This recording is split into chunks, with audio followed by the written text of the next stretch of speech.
Sobat Pembelajar, salam jumpa kembali di podcastku, Pengetahuan dalam Genggamanku. Pada episode kali ini, saya akan menghadirkan narasumber yang begitu asik diajak ngobrol ya. Beliau adalah mantan direktur di Inspektorat Jenderal. Langsung saja saya hadirkan di sini Bapak Rahman Reza. Pagi, Pak Hekto. Pagi, Pak. Jadi ini Bapak dari direktur menjadi widyaswara sekarang, Pak ya. Nah, saya perhatikan para pejabat itu kalau ke kantor pakai mobil, tapi saya perhatikan ini Bapak pakai sepeda ini. Menarik ini, sampai dinaikin ke lantai 5 ini sepedanya itu. Kira-kira apa Pak yang membuat Bapak nyaman dengan bersepeda ini, Pak? Ya, Pak Hekto. Kebiasaan saja, kebiasaan.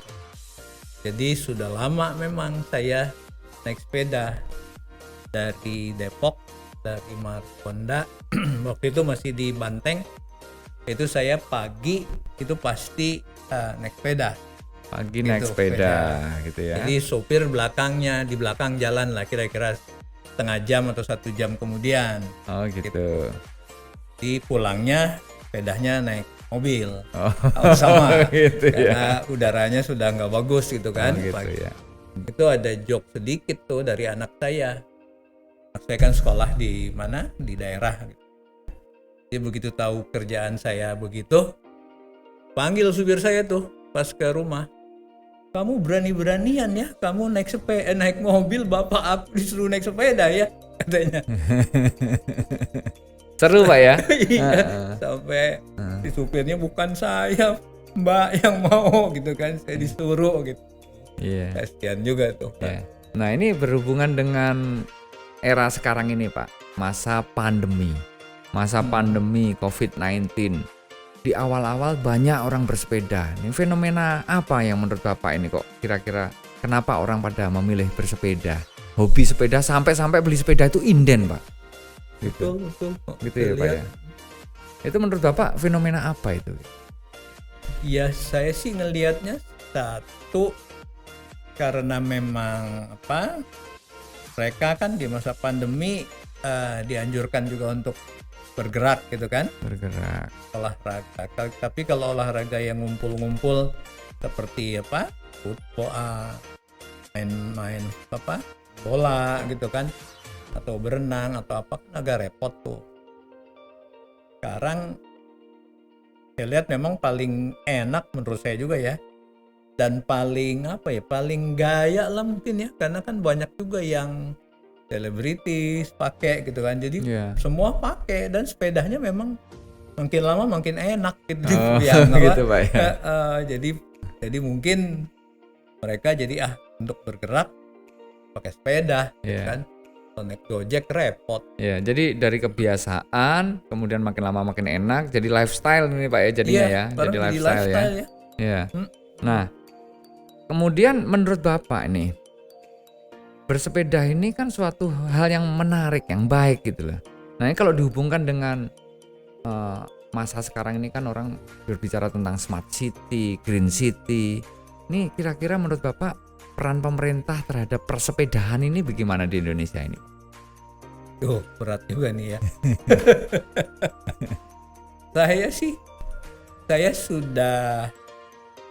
Saya ngelihat Jogja misalnya gitu ya. Dulu kan banyak di mana? Diri, Kudus ya. Sepeda enak. Atau di luar negeri saya pernah lihat di Denmark, Belanda. Sepeda memang bukan lifestyle, tapi sepeda memang sudah jadi alat transportasi gitu kan, alat biasa. Jadi sepedanya bukan sepeda yang kayak di Indonesia nih, sepeda yang mahal, sepeda yang keren gitu ya. Tapi sepeda yang fungsional.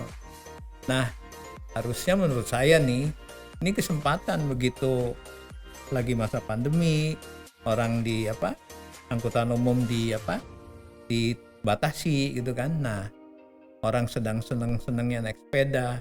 Nah, mungkin kebijakan-kebijakan yang lebih terintegrasi Jadi baik untuk di jalannya, baik untuk kebijakan harganya gitu ya, terus baik untuk fasilitas gedung, tahan di mana-mana tuh menurut saya harusnya ada tim khusus yang lihat kebijakan secara menyeluruh sehingga masyarakat dengan ini hasilnya nanti mungkin Indonesia atau Jakarta bisa jadi kota sepeda gitu kan. Iya.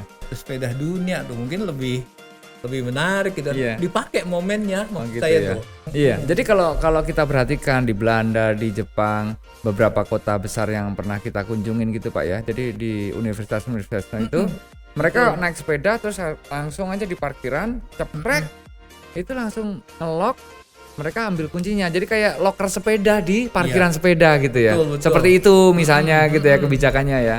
Karena saya lihat juga jalanan sudah ada untuk khusus sepeda di Jakarta. Jadi memang ada beberapa bagian yang sudah di ranah ini pemerintah sudah bergerak, tetapi memang belum secara keseluruhan. Menurut Bapak ini adalah masanya sekarang ya Pak ya. Momennya.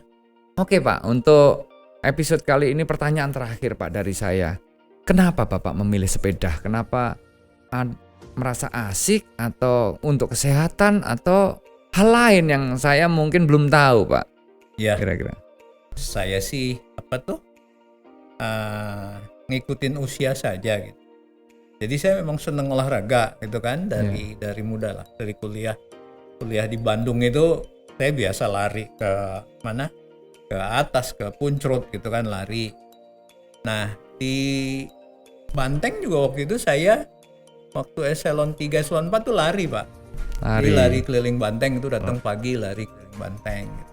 Nah masuk kepala 5 itu mulai sepeda, mulai berenang, larinya dikurangin. Yang dimaksud Banteng ini lapangan Banteng ya Pak ya. Banteng, nanti kalau pemirsa yang tidak tahu sobat pembelajar, Banteng nanti lari sama Banteng lagi kan gitu kan. Lari mengelilingi lapangan Banteng ya gitu. Iya. Lapangan Banteng tuh. Jadi ngikutin saja. Jadi ngikutin siklus usia dengan ketepatan berolahraga karena hobinya senangnya olahraga. Jadi berenang sama sepeda. Gitu 5 tahun kesini berenang sama sepeda. Nah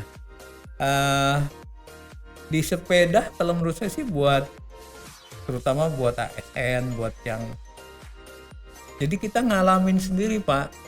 Kalau bersepeda itu kan dianggap kalau di jalan dulu gitu ya, itu kan semacam kasta terendah juga gitu ya. Jadi yang pakai mobil kelaksonin, yang pakai motor kadang-kadang teriak-teriak gitu. Nah itu tuh ngelatih ego juga Pak. Betul. Gitu. Oh ngelatih ego. Iya biasa kalau kita biasa di mobil kan ngelaksonin orang sembarangan. Nah ini kerasa nih gitu. Oh gitu ya. Jadi tepos seliro gitu loh Pak ya. Iya jadi gini ya kalau di kalau di kasta terendah lah istilahnya gitu.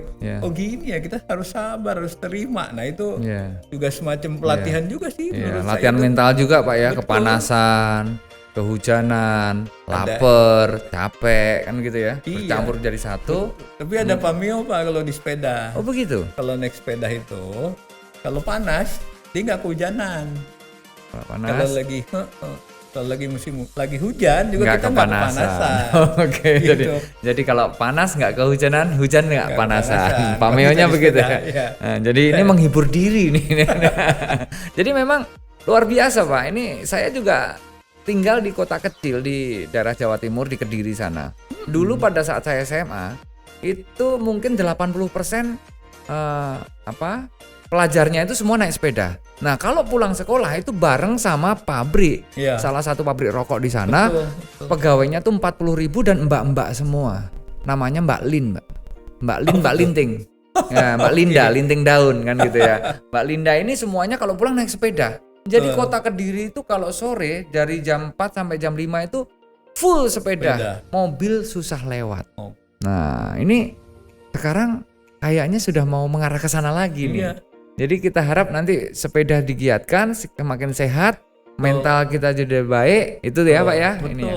Oke, jadi pemirsa itu tadi bincang singkat kita bersama Pak Rahman Reza dengan tips kenapa beliau memilih bersepeda untuk kesehatan mental dan lain-lain. Jadi nanti kita akan berjumpa lagi di episode yang lain dalam podcastku Pengetahuan dalam Genggaman.